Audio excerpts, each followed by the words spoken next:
যখন সে পারে না, চেষ্টা করে, বারবার চেষ্টা করে, যখন ব্যর্থ হয় তখন শিয়াল আঙুরকে বলে টক ফল বলে চলে যায়। আমি তো চ্যালেঞ্জ করছি, ক্যানিং পূর্বর বিধায়ক হোক আর যেই হোক না কেন, তার মন্ত্রী মমতা ব্যানার্জিকে চ্যালেঞ্জ করছি, আসুন ভাঙড়ে উন্নয়নের নিরিখে এই কম্পিটিশন হোক। আইএসএফ 10 দিন রক্তদান শিবির করে মানুষের মুমূর্ষু রোগীর প্রাণ বাঁচাতে, থ্যালাসেমিয়া রোগে আক্রান্ত রোগীদের সাহায্যার্থে যে রক্তদান শিবির করছে, আপনারা 20 দিন রক্তদান শিবির করে মানুষের উপকার করুন। আসুন না, এই চ্যালেঞ্জ গ্রহণ করুন না। এটা তো পারবে না, ওই আঙুর ফলকে টক বলবে, এটা না পারার ফলে। ওদের সাথে তো মানুষ নাই, পুলিশ বিহীন তৃণমূল কংগ্রেস শূন্য, পুলিশ প্লাস এরা এখন বাঘ হয়ে ঘুরছে।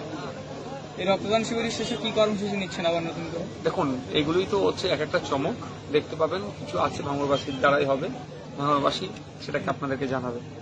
এখন যেটা চলছে এটা শাসককে সহ্য করতে দিন। একসাথে যদি ঘোষণা করি ওদের তো বুকে লেগে যাবে, বুকে ব্যথা উঠে যাবে। এমনি যা হচ্ছে ব্যথা হচ্ছে।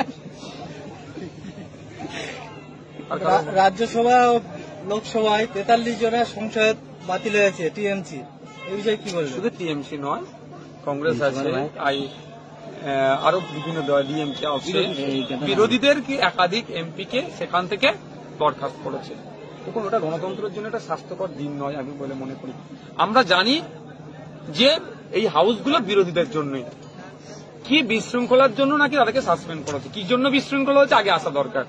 যে কদিন আগে সংসদ ভবনের মধ্যে যেভাবে নিরাপত্তাকে ভুলণ্ডিত করে সেখানে লাফ মেরে ঢুকেছিল, যেখানে এমপিরা বসেন, যেখানে তর্ক বিতর্ক হয়, যেখানে ডিবেট হয়, সেই জায়গায় ঢুকে পড়েছিল। এই বিষয়ে বিরোধীদের বক্তব্য ছিল যে প্রধানমন্ত্রী, স্বরাষ্ট্রমন্ত্রী এই বিষয়ে বক্তব্য দিক। কিন্তু বিজেপি অদ্ভুতভাবে বিধানসভায়, লোকসভার বাইরে অনেক কথা বলছে, মিডিয়ার সামনে অনেক কিছু বলছে, বাংলা যোগ, তৃণমূল যোগ, হ্যান ত্যান, যে কথা বলছে সে কথা যদি প্রধানমন্ত্রী ওর মধ্যে বলে দেয় অসুবিধা কোথায়? কিন্তু ঔদত্ত এভাবে বিরোধীদেরকে সাসপেন্ড করা, আমার যতটুকু মনে হয় গণতন্ত্রের জন্য এটা একটা কালো দিন। তবে একটা কথা বলবো, আমিও তো পশ্চিমবাংলার বিধানসভায় আছি, আমিও তো দেখছি এখানকার ছোঁয়া তো ওখানেই ব্যবছে। এখানে বিরোধীরা কিছু বলতে চাইলে, শাসকের বিরুদ্ধে হলে সেটা চিৎকার চাচামেচি করে বন্ধ করে দেয়। এখানেও যেটা হয়, এই কালচারটাকেও ধিক্কার জানায়। কে সকালবেলা কি ওই যাকে মমতা ব্যানার্জি বলেছিল তুই বলবা হিউম্যান রাইটস কমিশন যাকে বলেছেন নটোরিয়াস ক্রিমিনাল, তার কথা বলছেন আপনি? অভিষেক ব্যানার্জির ব্যাপারে আপনি তার কথা বলছেন, ওই শপথ মোল্লার কথা বলছেন?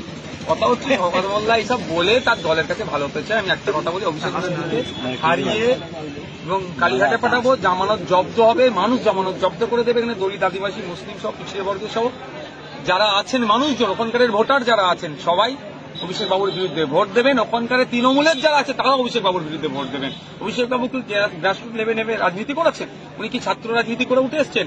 উনি তো ওনার পিসির ছবি দেখিয়ে ভোটে জিতেন। তো এবার সময় এসেছে ওখানকার তৃণমূলের নেতারাও, তৃণমূলের সমর্থকরাও আইএসএফ এর পক্ষে ভোট দেবে, আমার পক্ষে ভোট দিয়ে আমাকে দোয়া আশীর্বাদ দিয়ে আমাকে লোকসভার মধ্যে পাঠাবে, আর অভিষেক বাবুকে পরাজিত করে কালীঘাটে পাঠাবে। হারার ভয়ে কি তাহলে ছোট থেকে বড় নেতারা কি এইভাবে আপনার পিছনে লেগেছে? প্রশ্ন ওটাই, যদি আমাকে বলে জামানত জব্দ হয়ে যাবে, তাহলে আমার জন্য কেন শব্দ খরচ করছে? ছোট বড় মেজর সেজর যত নেতা আছে, শুধু কি বলে আপনার ডায়মন্ড হারবার আর নওশাদ সিদ্দিকী জামানত জব্দ হবে। যদি নওশাদ সিদ্দিকী জামানত জব্দ হয় তাহলে অভিষেক বাবুর জন্য ভালো, তো তৃতীয়বারের জন্য তার পথ তো মসৃণ হয়ে গেল। তারপরে আমার নিয়ে তো ভাবছে কেন? ওরা আগে থেকে আতঙ্কিত, গ্রাসরুট লেভেলটা ওরা জেনে নিয়েছে ওখানকার কি পরিবেশ, যে তৃণমূলের যারা ঝান্ডা নিয়ে ঘুরবে তারাও তৃণমূলের বিপক্ষে ভোট দেবে, নওশাদ সিদ্দিকীর পক্ষে ভোট দেবে। উনি যে 80,000-এর ওপর মানুষকে ভাতা দেওয়ার করেছে, তাহলে কি সরকার ব্যর্থ হবে কিনা? এটার প্রমাণ হয়ে যাচ্ছে সরকার ব্যর্থ, এক নম্বর। দ্বিতীয় কথা হচ্ছে এটা চমক, কিচ্ছু দিতে পারবে না। কোথা থেকে দেবে টাকাটা? কোথা থেকে এসছে? উৎস কি? কতদিন চলবে এটা? সেটা বলছে। এখন তো অ্যাপ্লিকেশন হচ্ছে, দাঁড়াও শেষ হচ্ছে। কোথা তো সরকার ব্যর্থ, ব্যর্থতা ঢাকা দেওয়ার জন্য চেষ্টা করছে। এসব নাটক চলতে কিচ্ছু পাবে না। আমি বলবো একটা কথা, সরকারকে এগুলো দায়িত্ব নিতে হবে। ভোট আসলে বিভিন্ন প্রকল্প খুলে ফেলেন মমতা বন্দ্যোপাধ্যায়, কি বলবেন? বাংলার মানুষের জবাব দেবে। চলছে তো, কোর্টে আছে। কেউ যদি মিথ্যার আশ্রয় নিয়ে বলে ক্লোজ হয়ে গেছে, তারা আতঙ্কিত আছে। তারা গণতন্ত্রকে হত্যা করে যারা সবুজ আমির মেখেছেন, ভোট গঠন করেছেন, আইনের মাধ্যমে সে ভোট ভাঙা হবে।